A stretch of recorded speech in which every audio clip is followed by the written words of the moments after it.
How are women caught up in the crosshairs of armed conflict? I'll answer that question in a two-part series beginning with today's video.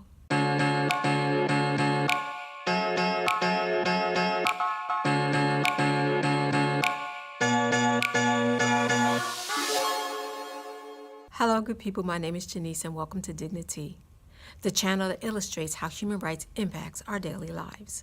If this is something that interests you, then I invite you to subscribe now and hit the notification icon so that you do not miss future videos. In the first of this two-part series, I will provide you with the backdrop as to where armed conflict takes place, how women get caught up in the crosshairs, and the challenges that they face. As we begin, I ask you to start by answering that question in the first poll as to whether you own a smartphone, a laptop, a tablet, or a computer.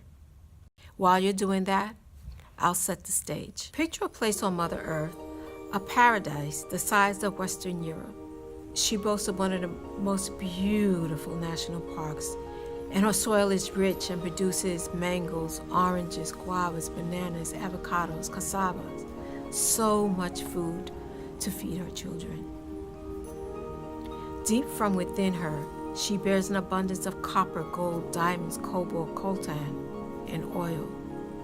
Materially, she's one of the richest places on the planet, yet she is labeled as cursed, as if it's her minerals and not the inept governance rooted in colonialism that are the causes of her being the poorest place on earth. The place that I describe is the Democratic Republic of Congo, or the DRC. My second poll question to you is, do you own a car? You can answer the question on the poll above. While you're doing that, I'll continue with my story. Because the people in DRC live in poverty, there is a lot of humanitarian aid taking place locally in villages. Humanitarian aid comes in the form of medical care, and community leaders coordinating care and providing services as well as education to children. Imagine living in the midst of this richness, and in the distance there's the rumbling. It gets closer, and as it gets closer, shots begin to fire. Children begin screaming. Women are crying in agony. Someone enters your home, rapes you, man or woman. Then your child, your teenage son, is forced to rape you, all taking place in front of the family members. Imagine the trauma that you would feel if this took place in your home. In the midst of all this, homes are being burned out. Men, if they're not off at war themselves, are killed in an effort to protect their children, to protect their wives. The DRC, however, is not the only place in which scenes like this occur.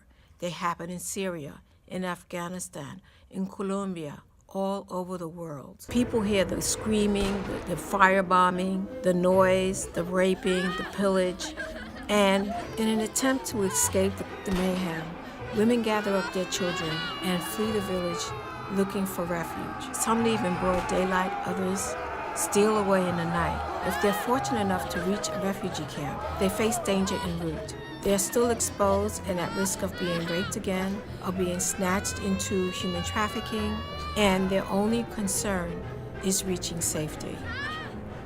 After reaching a refugee camp, they're given immediate medical attention. And the purpose of the camp is to gather people in one place where it's easier to dispense humanitarian aid. This is how women are caught in the crosshairs of armed conflict over the conflict minerals in the DRC. If they're lucky enough to make their way to safe passage, they've arrived to a camp without documentation of who they are, because in a crisis, who thinks of looking for a passport or a marriage license or birth certificates? So now they have to be identified. They need documents, they need care, they've been traumatized. The trauma that takes place is not only that of the rape, and not only that of the destruction of the family, but being torn away from one's home, being traumatized by the violence. And now they are reluctant to report what happened because of fear of retaliation. The reason for all this mayhem are the warlords fighting for control of the conflict minerals.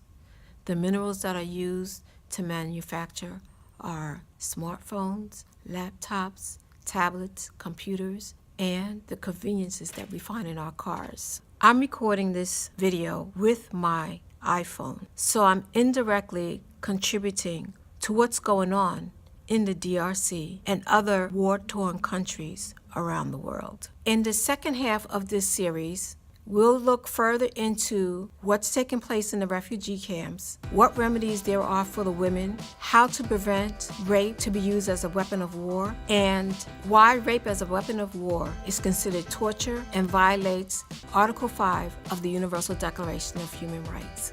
Until next time, be well and remember to live your life with dignity. Bye.